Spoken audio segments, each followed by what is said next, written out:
Bismillahirrahmanirrahim. Assalamualaikum warahmatullahi wabarakatuh. Innal hamdalillah nahmaduhu wa nasta'inuhu wa nastaghfiruh wa na'udzu billahi min syururi anfusina wa min sayyiati a'malina may yahdihillahu fala mudilla lahu wa may yudlilhu fala hadiyalah.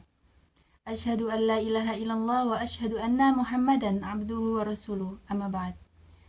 Baik, perkenalkan, nama saya Febi Nur Rahmawati dari Fakultas Tarbiyah dan Ilmu Keguruan, Program Studi Pendidikan Bahasa Arab. Saya dari kelas B5, angkatan 2022, dengan NIM 221101020002. Baik, di sini saya akan mereview sebuah buku, Akhlak Tasawuf, yang dikarang oleh Profesor Dr. Andes Rosihun Anwar MAG. Yang mana buku ini merupakan edisi revisi. Yang pertama yang akan saya bahas yaitu mengenai tentang identitas terlebih dahulu.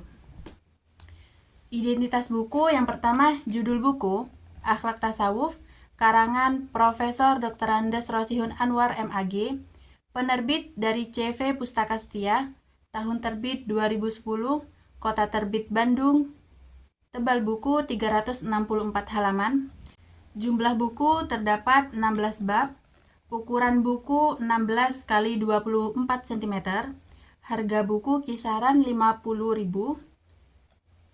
jenis buku non-fiksi. Nah, untuk yang kedua, saya akan membahas terlebih dahulu mengenai biografi penulis. Profesor Dr. Andes Rosihun Anwar MAG dilahirkan di Desa dan Kecamatan Ciwaru, Kabupaten Kuningan pada tanggal 15 September 1969. Anak dari pasangan keluarga Kiai Haji Muhammad Aruman dan Siti Nafisah. Pada tahun 1995, ia mengakhiri masa lajangnya dengan menikahi Enung Supartini dan dikaruniai anak.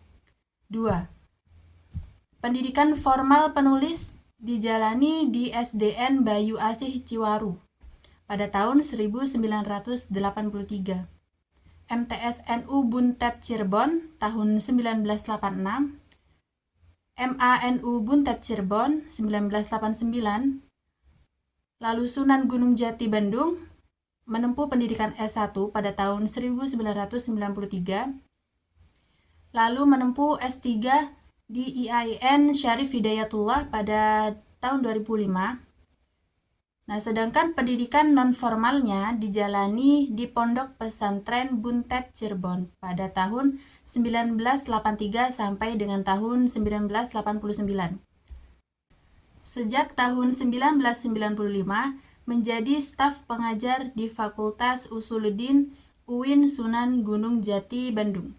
Beliau juga aktif dengan menjadi anggota Dewan Tahqiq Departemen Agama Republik Indonesia, mengajar di Pascasarjana UIN Sunan Gunung Jati Bandung, mengajar di Akper Kabupaten Sumedang, pengurus wilayah NU Jawa Barat, Direktur Lembaga Studi Al-Quran Bandung, serta pengurus wilayah Persatuan Tarbiyah di Jawa Barat. Baik, untuk pembahasan yang ketiga yaitu mengenai sinopsis buku. Nah, dalam buku Akhlak Tasawuf karya Profesor Dr. Andes Rosihun Anwar MAG itu terdapat 16 bab. Yang sinopsis pertama yaitu bab pertama membahas mengenai akhlak dan beberapa tinjauan terhadapnya. Itu yang pertama, akhlak dan beberapa tinjauan terhadapnya. Jadi kata akhlak berasal dari bahasa Arab huluk yang jamaknya akhlak. Menurut bahasa, akhlak itu artinya perangai, tabiat, dan agama. Nah, secara sempit, pengertian akhlak dapat diartikan dengan kumpulan kaidah untuk menempuh jalan yang baik, jalan yang sesuai untuk menuju akhlak. Ada beberapa pendapat yang ditulis dalam buku ini tentang pengertian akhlak, diantaranya menurut Ibnu Maskawai, Imam Al-Ghazali, Muhyiddin Ibnu Arabi, Syekh Makarim Asy-Syirazi, dan Al-Faid Al-Kashani. Dasar atau alat pengukur yang menyatakan bahwa sifat seseorang itu baik atau buruk adalah Al-Quran dan As-Sunnah. Apa yang baik menurut Al-Quran dan As-Sunnah, itulah yang baik untuk dijadikan pegangan dalam kehidupan sehari-hari. Dan sebaliknya, apa yang buruk menurut Al-Quran dan As-Sunnah berarti itu tidak baik dan harus dijauhi. Nah, tujuan akhlak dan manfaat pembelajarannya diantaranya yaitu untuk mengetahui tujuan utama diutusnya Nabi Muhammad SAW, menjembatani kerenggangan antara akhlak dan ibadah, dan mengimplementasikan pengetahuan tentang akhlak dalam kehidupan. Muhammad Abdullah Darraj dalam buku Dustur Al-Akhlaq fi Al-Quran membagi akhlak menjadi 5 bagian. Yang pertama ada akhlak pribadi, akhlak berkeluarga, akhlak bermasyarakat, akhlak bernegara, dan akhlak beragama. Bab 2 yaitu membahas tentang hubungan ilmu akhlak dengan ilmu-ilmu lainnya. Hubungan ilmu akhlak dengan sosiologi sangat erat. Sosiologi mempelajari perbuatan manusia yang juga menjadi objek kajian ilmu akhlak. Ilmu akhlak mendorong mempelajari kehidupan masyarakat yang menjadi pokok persoalan sosiologi. Ilmu akhlak berhubungan pula dengan psikologi.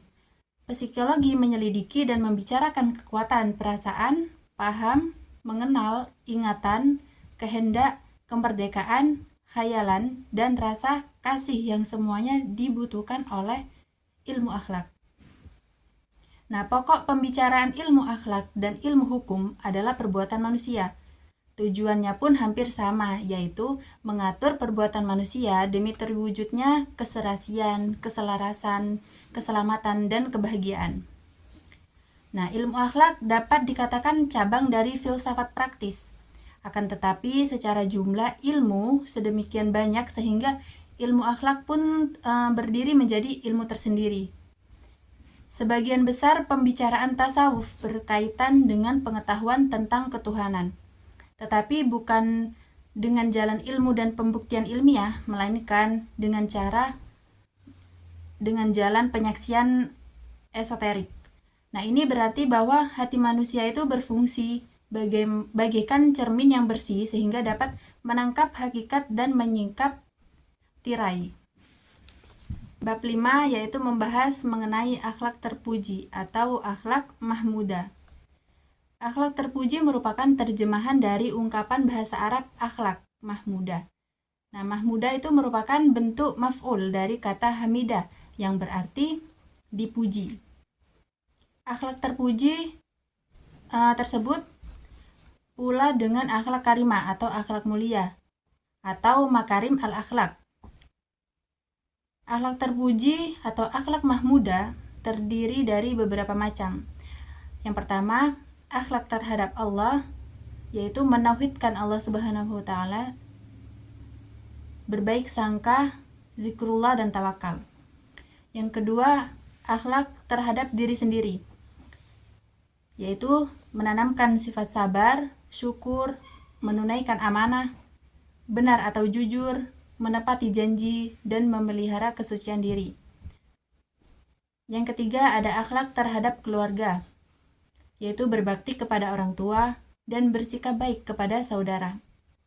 Keempat, akhlak terhadap masyarakat, seperti berbuat baik kepada tetangga dan suka menolong orang lain. Dan yang kelima, terdapat akhlak terhadap lingkungan.